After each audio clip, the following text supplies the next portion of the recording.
Hello everybody, welcome back to a brand new episode of our NASCAR Heat 5 career mode. It's been a minute, you're probably wondering why has it been so long since episode 1 in Daytona to now. We had major issues with the 2022 DLC unfortunately, and that forced me to go back to the 2020 version of the game. So we are back on basically what we were last season. However, we do have a new car model, but I also had to restart the season for the Cup Series, which gave us new trucks and Xfinity winners, as you saw there. But I was able to replicate the Cup Series 500 and get Corey LaJoie as the winner, as well as get myself in third place. As we load into the next race here in Auto Club, you'll see the Truck Series finishing positions from Las Vegas. I did not do the truck race, but I did do Xfinity.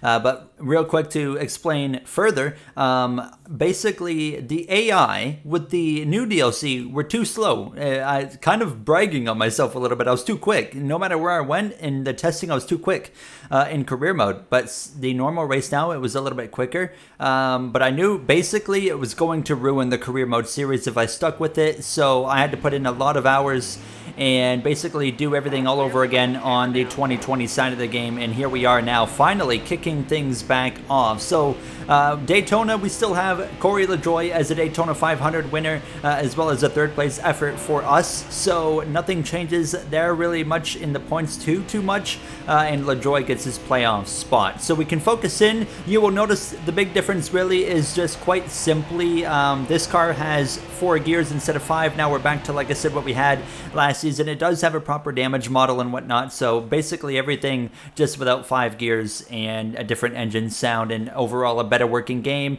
better AI that will lead to a healthier career mode series. Like I said, if I would have stuck with the 2022 side of the game, the career mode series would have died. It's simple. It would have died very quickly. So I made a emergency decision to keep it in a good spot, and I hope you guys are okay with that. And with the wait, I apologize for it, but I had to do it. So we roll into qualifying. However, we can focus in on this episode in this Top Golf Colleague machine. We're now in a 5-star car, of course, with this alliance that Colleague has with Hendrick Motorsports.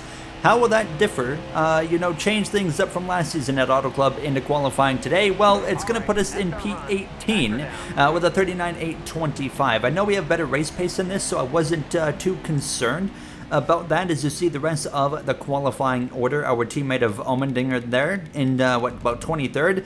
You'll see a few random numbers at the back, the 55, 66, those are different numbers on the cars, but basically that just represents a part-time car. As you can see, the rest of the finishing positions, or qualifying efforts I should say, Hocevar up in 5th, Kozlowski on pole, Byron Kozlowski, Bell all in the top 5 as well for the start. But before we go into Cup Series, we had the Xfinity Series to do. I was racing in this one, in this Top Golf machine as well for Colleague in the number 10. I also had to, do so much mod work to get everything back to where it needed to be, and I think I've gotten it into a good place. Some of the Xfinity and trucks definitely still need a little bit of work from the modding side of things, and I'm going to continue to do that as these episodes go on. One thing that did change as well in the schedule, I should mention, for the Cup Series side of things, because on the DLC version of the game, Atlanta was broken with the 2022 side of things. Well, now that we're back on 2020, we can bring Atlanta back. So Atlanta is back in its normal first race slot of the season, and actually later in the season, Chicago will now come in and replace Kentucky instead. So Chicago is no longer an early date, it's about a mid-season date. Everything else from the schedule the same as it was at the start of the season. Here on the Xfinity side of things, trying to work my way forward early on. The goal is simple in the Xfinity Series for Colleague. We're trophy hunting. We're trying to win races. Stage 1, I would climb up to P11 after a decent, stage, being able to work my way forward. Actually, P12, Trevor Bayne gets me at the line. He actually got the Daytona victory in the Xfinity Series on the new version. Colu Custer. I forgot to fix his name after all the modding issues, so I will be fixing his name, but he won the stage. We dropped all the way down to the back of the field because I decided to take 4 tires while everybody else took about 2 tires. So that made me, of course, have to work my way back through the grid here, but we would be really successful doing that actually. In stage 2, which is only 4 laps here on the Xfinity side of things, 13% in trucks and Xfinity races, I got all the way back to P11 by the time the stage ended, setting myself up really well for stage 3, and I think we have a legitimate shot to go up there and fight for the win of this race, and that would start to come into fruition a little bit here. On the inside of the 00 of Cole Custer, you got Shane Van Gisbergen right here in front of us. You got the 43 of Ryan Ellis all up here. Parker Kligerman's up here, rookie of Corey Heim as well up in the mix. Brandon Jones in the 9 there on the right side. Brad Perez was currently up front leading this race actually, and he had some company, of course. He had Shane Van Gisbergen all up there on his rear bumper, but how about Brad Perez? Big shout out to Brad, big fan of his now. As you can see, he would unfortunately lose the lead though. It was Trevor Bain who would take over in that Joe Gibbs machine. Justin Allgaier, myself, Ty Dillon in the number 3 up here on the mix, and here I go to the inside of Perez now as we dive down into turn 3, going for a move on the inside of that 7 Brandt machine of Justin Allgaier. Not going to be able to quite get it done. I was dealing with a really tight car as this race was going on, and you can kind of see it there in the middle of the corners specifically. Ty Dillon as well got to my back bumper, but we got to P2 passing Allgaier, and the caution would come out, so that would put us on the front row for a 2-lap dash here. And how about this? Look, we get a great launch here, almost like I jumped the restart. I wasn't trying to get that much of an advantage. I don't know how it happened. I was just able to blow the doors out of the 18. So we are going to go down into turn 1, clear for the lead. The question is, will it stick? The answer was no, because on the final lap I would drift up the track in 1 and 2, and here goes Ty Dillon up the inside. Bain right on our rear bumper. I'm going to side draft this number 3 car as hard as I can. Ty Dillon, of course, back down to the Xfinity Series after a rough stretch in Cup. Never was able to find success with midfield teams, and now he's back on RCR for his grandfather, and here he is leading the way through 3 and 4. But only one Xfinity win in his career back at Indianapolis several years ago, but he's going to get the job done here today on a last lap pass on myself. Ty Dillon wins the Xfinity race over Trevor Bain, myself, and Shane Van Gisbergen there just behind us in the 4th position. Sammy Smith in the 8 car for JRM P5 as well, as you can see the rest of the finishing order. But now it's time to set our focus on the Cup Series action Sunday in Auto Club. We're coming to you live from Auto Club Speedway to kick off our yearly West Coast swing. We're in our newest members, Kevin Harvick's home state. What's it feel like coming back here not driving a race car, Kevin? It's a bit bittersweet, to be honest, Mike. I always love coming to this track specifically, and we had a lot of success here over the years. But I'm excited to watch these guys out there today.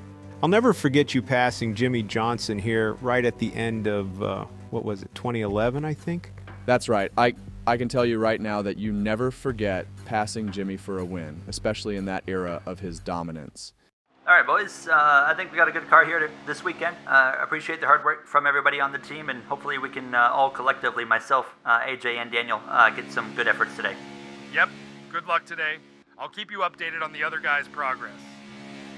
You hear the brief radio chatter between myself and our new crew chief for this season. You can see BJ McLeod, he crashed during qualifying. Christopher Bell to the back after failing pre-race inspection. AJ Allmendinger failed technical inspection in that number 13 Hyper Ice machine, so he'll be starting at the back now as we get ready to roll here from Auto Club now, as we are thankfully getting to revisit this track unlike real life can. In 2024, the green flag is out. Race number 2 of Season 2, the 2024 season is underway in P17 for our starting position here. Now we qualified P18, but due to the issues from Christopher Bell, we do move up that 1 position. Bubba Wallace there behind us alongside the 42 of John Hunter Nemechek. We're able to gain a few positions right off the bat through 1 and 2. There's the number 3 of Austin Dillon as we exit down this back straight away. Daniel Suarez there on the outside. One thing I noticed from qualifying, Stuart Haas Racing looking really slow this weekend. Are they continuing to fall down the R&D ladder like they have been doing for the past, 3-4 years? It might be hitting a new low at this point in time. We'll have to wait and see now as we head down this front straightaway. Chastain 3 wide in the middle. You got Ty Gibbs, of course. Myself and Gibbs came into the Cup Series in the 2023 season, fought for Rookie of the Year. We were able to win it by simply making the playoffs in a fight against Ty Gibbs for one of those final playoff spots, if you guys remember. But look at this, out of turn 4 wide hose Hocevar and LaJoy, the two Andretti cars there involved. We make it 5 wide down the front straightaway. That doesn't work, but it does in Auto Club. Into turn 1, we'll take the position at least from LaJoy. Hocevar, one of the rookie of this season's candidates on the far outside. He's going up against the 4 of Josh Berry. Let me know down in the comments below who you think is going to win Rookie of the Year. I think it's going to be Hocevar because Stuart Haas doesn't seem to have pace right now, but we managed to work our way up into the top 10 pretty quickly here. And we got that one of Ross Chastain. You guys remember he crashed out in that Daytona 500 really early on, so he's looking for a nice bounce back weekend here as we kick off this West Coast swing out of turn 4. Michael McDowell filling up my rear view mirror as Martin Truex Jr. right now leading the way. 15 laps here in stage 1. We have about 14 laps of field, so it's a really interesting situation we find ourselves in for this first stage. But I very quickly found out again, apron doesn't quite work at Auto Club. I would lose 2 positions just by going down to the inside, and Denny Hamlin would try to pass me as well. He would go by on the outside, but we would fortunately stay ahead of him. As you can see myself trying to force the issue here, closing in about halfway through stage 1, 3 wide up the inside. The draft is everything when it comes to this track. You're going to come here, you're going to go to Michigan later in the season, and both of those tracks are 2-mile D-shaped ovals. The draft is everything. If you don't have draft, you are going backwards, dropping like a rock. And you can see myself just struggling here in that 11th position, just trying to position myself to the best I can. But the caution is going to come out early in this race. Martin Truex Jr. Still out in front over Elliott. Ty Gibbs has worked his way all the way up to 3rd. Keselowski, Larson, Byron, Blaney, Chastain, McDowell, the top 10. Everybody's going to come into the pits here. We're all going to fill it up on field. We're going to take 4 fresh tires as well. I was considering some adjustments here. It was hard to get a really good sample of how the car was driving, but I would add a little bit of tape and loosen it up a little bit there on the wedge. So we would gain 1 spot, move up into P10 on the outside as we would get back underway with it's going to be 5 laps to go in stage 1. Ryan Blaney there in front of us. You got William Byron up there in the mix as well. Chastain, I really dig that Busch paint scheme now. That was made by one of my Discord members of Cachinero. Really sick livery that he put together. You saw the watermelon one last episode in Daytona, but obviously that's going to be Chastain's main branding you see this season, and I really dig that paint scheme. And a big shout out to Cachinero. He's pretty new to making paint schemes, and he's been making bangers already. It's very impressive, but shout out to all the painters as well. We got a new 9 car that you'll see at some point in this video with Chase Elliott. That was from Tyler Tinsley, but as usual, Koop Designs, Sanok, as well as DMoney, all making absolute banger paint schemes for this series, and I'm so appreciative of them for helping out and just, you know, volunteering their time to play a big role in making this series as creative as it is and make it look as very beautiful as it is, you could say. As you got Denny Hamlin and his black, purple, and orange FedEx Toyota Camry on my outside there. We were 3 wide with him briefly as I send it into turn 3 and clear him. That was we approach the final 3 laps of stage 1. An action-packed stage so far. Ty Gibbs now out in front over his 19 car teammate of Truex, but it wouldn't last long. Truex back to the lead. Hamlin got past me, and then I would follow through to pass the 6 of Keselowski, who was running up front earlier in the race now.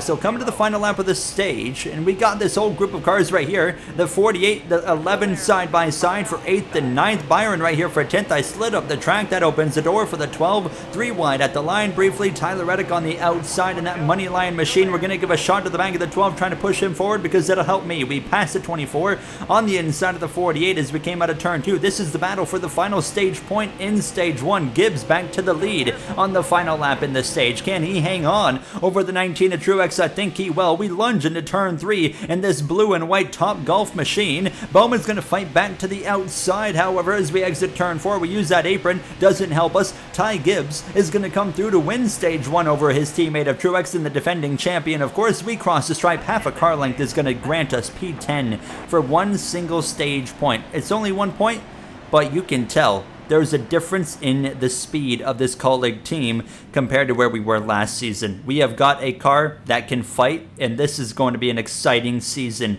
for not only myself, but the whole colleague organization. I'm hopeful anyways. Daniel Hemrick having a pretty rough run right now. Allmendinger, who started at the back, has rallied his way up to 20th. while Hemrick is outside the top 30. So not a good start for Daniel, but we're going to get back underway for the start of stage number 2 here from Auto Club. Blaney on the inside. Behind us, you got a mirror full of Reddick as well as Alex Bowman. The stage 1 winner, Ty Gibbs, trying to, of course, do the same thing that I'm doing. Get that first career win after going winless in his rookie season.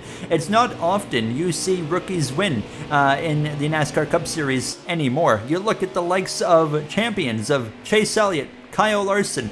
It took them both nearly 100 races to get their first win in the NASCAR Cup Series. William Byron went winless for a few seasons as a rookie. He's, of course, morphed himself into a championship threat. Contact with the 34. What happened there? We were looking to the left. We looked back forward. McDowell's cutting across our nose. A bit of a moment, a close call. Nearly leads to an accident, but we keep it clean. But John Hunter, Christopher Bell, Alex Bowman all go through on the inside. We dropped to 14th, but we continue to battle it out with this 48. There's a 20 on the far outside. And anytime the AI goes all the way up to the top, it's just a freebie, basically passing opportunity.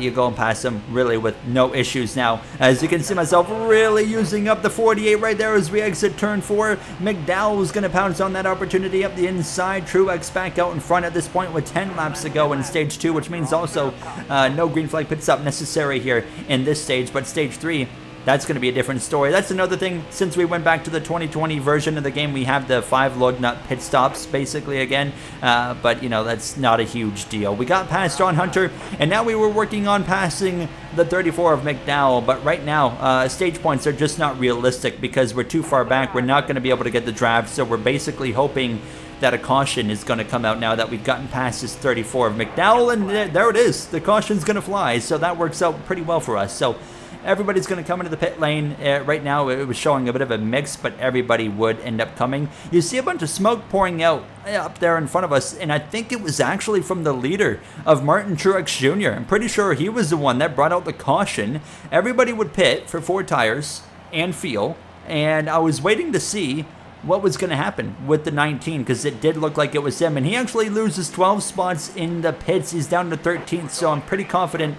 Sure enough, it was an issue for Martin Truex Jr., but fortunately for the defending champ, he's still in the race. You get a great look at the Chase Elliott car from here that Tyler Tinsley whipped up. You see that red blob basically behind the rear window? That's a Coca-Cola kind of spot slapped on the car. And to go along with that, Cachinero made a Coca-Cola paint scheme that we're going to see throughout the season as well. So it kind of works together. It's really cool. That scheme there, though, reminds me of Elliott's like rookie car in 2015 in the 25, as well as his Xfinity car, you know, from like 2014 and whatnot. But nonetheless, down towards turn 3, we got aggressive there with 3 wide with Tyler Reddick as well as Martin Truex Jr., who's already passed me. He's flying. Right behind us as well, you got Tyler Reddick's new alliance teammate, you could call it, of Eric Jones in the 43 Snapple machine, one of those beautiful paint schemes that have been added this season now. So myself and Reddick, though, have enough high-end speed to get clear of that 43 down towards turn 1. Only 2 laps to go in this stage. Are we going to get stage points like stage 1? It's going to be difficult. Ty Gibbs out in front over William Byron. Gibbs trying to sweep the first 2 stages. It looks like him he has the fastest car outside of Truex. Truex for sure is the fastest of anybody. Now contact with the 43 that is, into turn 3. Jones is going to move through, but that'll give us the position up to the 43 and the 48. So down the back straightaway on this final lap of the stage, down in P14, up the inside of the 48 through 3 and 4. It looks like William Byron, though, is going to exit turn 4. He was able to take the lead on the final lap of the stage. Byron will win stage 2. We side draft to 43 to the line. It's only going to be P13, however, in stage 2. So definitely, I wouldn't say went the wrong direction there. Just kind of got ourselves in a few awkward positions and gave up some opportunities and kind of got caught lacking a little bit there. As you can see, Larson, Gibbs, Elliott, and Blaney, the top 5. Truex has rallied back up to P7. He is going to be a huge threat, honestly, to win this race. I'd say good luck beating that 19 here today, unless we get a late race restart where some strategy comes into play. You never know. Byron loses 12 spots in the pit lane. That's the second caution pit stop in a row where the leader has lost over 10 positions. Coincidence? I'm not sure.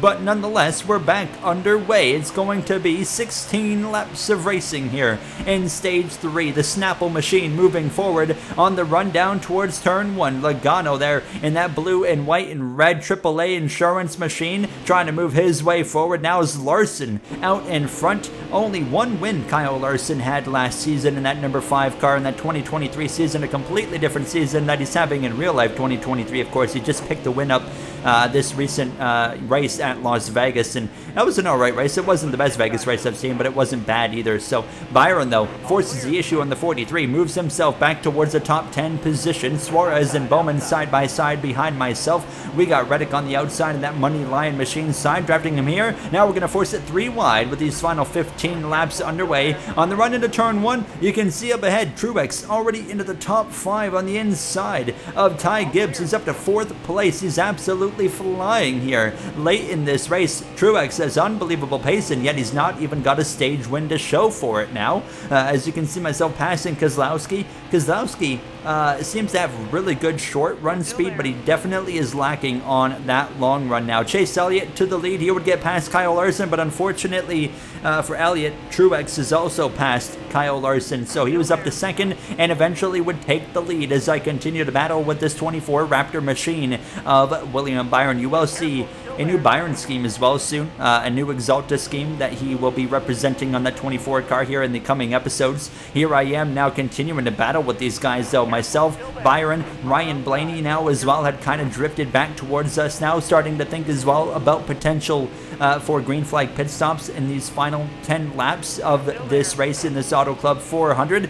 Byron gets clear of the 12, and now we're going to have an opportunity to do the same thing. We're going to dive down into Turn 3. Blaney runs all the way up to the wall. I slow myself down a little bit there being on the apron, but we still get clear of that number 12. So moving up into P9, and we would actually just drive away from that number 12. And myself and Byron would just continue to collectively move forward, because we've now run down the FedEx machine of Hamlin as well as the 34 of McDowell, who's run top 10 all day long. A great run for Michael McDowell, who we expect to see run very well when it comes to the road courses, but here he is on the 2-mile oval having a great effort here today. But the caution is going to fly with 7 laps to go. This is going to surely throw a curveball at everybody. How confident are you with no tires here? I mean, it's early in the season. Why not take a risk? I'm down. All right, I think others will do the same, but not everyone. Just be ready. You hear the call. It's going to be no tires. Now, originally it was going to be 2 tires, which I was expecting as a potential, but I felt like no tires might be the way to go. So we take no tires, half a can of fuel to make it to the end of the race, and look at this. McDowell, Hamlin, myself, Reddick, Keselowski, and others take no tires. Martin Truex Jr. is going to be the first on 2 tires behind us in our rear view mirror, so the positions have been completely shuffled. We have gained positions up into 3rd place, and it's a good launch. 4 laps to go. That's not as many laps, or that's more laps than I wanted to see, but we're going to get aggressive immediately. 3 wide for the lead, down into Turn 1, looking for that first win in our NASCAR Cup Series career. Season 2, Race 2 is today going to be the day where we pull it off as we exit Turn 2 down this back straightaway, and I look in my mirror. Truex is already here. That is a terrible sign. I already knew as soon as I saw him right here, we were screwed, and we just have to hope for a miracle as we dive down into Turn 3. What can we do? It's going to be very difficult to keep the car planted on the inside. You can see it right there. Truex sees the door open. He's knocking. He's opening the door before I even unlock the chain. Here we go down the front straightaway. Elliott and Gibbs on tires as well to the inside. Same for Kyle Larson in the number 5 HendrickCars.com machine. Gibbs looking for that first win. Now takes over the position from myself to try and go for it as we dive down into Turn 1. Joey Logano, the last one in our vicinity on fresher tires, and we're going to give it the spot. I'm slipping and sliding too much to be able to hold him off, so we drop down to P6. Now we're surrounded by the cars on no tires, and we would be able to hold our own pretty well. 2 laps to go. Truex leads, Elliott second, Larson, Gibbs, Logano the top 5 as I continue to try and fight with this 22, but just not enough in it now. The car is just not good at this point, of course, as you can imagine. But look at this, through 3 and 4 as we approach the white flag. Truex jumps to the outside and leaves the door open for the 9 car of Chase Elliott as we come through down this front straightaway. White flag in the air. Officially, next flag ends the race here at this 2-mile oval from California to kick off this West Coast swing. Nonetheless, you know, it was a bold call and it still has worked. Did we win? No. But we've gained track position. We're up to P6. Elliott cleared out the back straightaway. Truex has made a huge goof going to the outside because now Ty Gibbs is to his inside as well down this back straightaway. I'm throwing a block on Hamlin, who's trying to take a look on the inside into turn 3. Elliott in control over Gibbs, Truex, and Larson. We slide up the track. Hamlin sees the door. He's going to open it himself as well as we exit turn 4. Not going to be enough for the 11. Down the front straightaway, Chase Elliott will win here in Auto Club. It's going to be P7 as we give up the spot to Hamlin right at the line at the end, unfortunately. But P7 still a strong day for us in this Auto Club race. Our teammate of Allmendinger, P17, as well. The 2 Andretti cars, 22nd and 23rd. Our teammate of Daniel Hemrick, a rough day for him, and you can see him in 35th. Bubba Wallace with a DNF, 14 laps down in 40th place. Unfortunate for that 23 car as well. So Elliott punches his ticket early on in the season into the playoffs. Of course, he had quite a few wins last season, ended up missing the Final 4, and now he knows he's going to have an opportunity, though, to reset and go after it again. That's going to wrap it up for us. Las Vegas in the next episode. I'm looking forward to our first mile and a half of the season. I'll see you guys then. Have a great day, everybody.